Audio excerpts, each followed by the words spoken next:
Matt, good to see you. So the unions have certainly got their tails up at the moment, following deals with the business community yesterday. We've got this push from the TWU today, all leading up to the Job Summit this week. On Thursday, that starts. What do you make of it?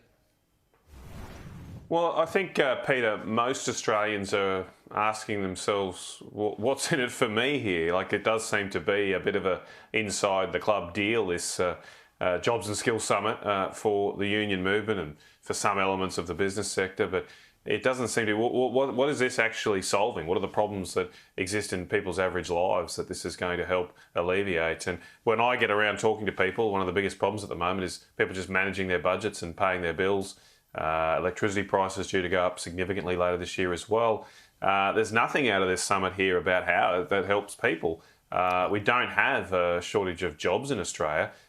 We have a problem with lower real wages. We have a problem with sclerotic productivity growth, and there's not much being talked about this. It's just sort of seemingly sweetheart deals for Labor's mates in the union movement. I mean, if it does lead to better wages, that's not insignificant, right? Well, where's that going to happen? I mean, what's the evidence that any of these sort of arrangements will do that? I mean, they're tweaking this better off overall test. Well, yeah, you've got the announcement yesterday. I don't think that's going to move the dial. Yeah, small businesses. It's not going to move the dial in any significant way. What about reforming the gig economy? There's no. Well, again, that's very important, but I've seen nothing on the table here about specifics of how that's going to help here. Deliver better outcomes for workers. There are complex issues involved with things like Uber and what have you, but again, there's no real meat on the bone here. There's a lot of talk and a lot of chatter, a lot of hot air.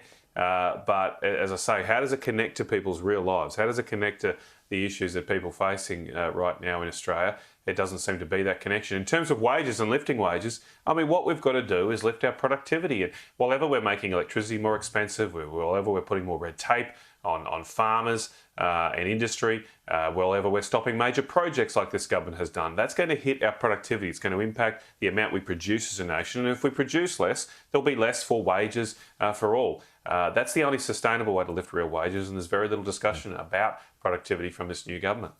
Russell Broadbent, he believes that conditions have changed since the Stage 3 tax cuts were legislated. Do you believe that they should still go ahead?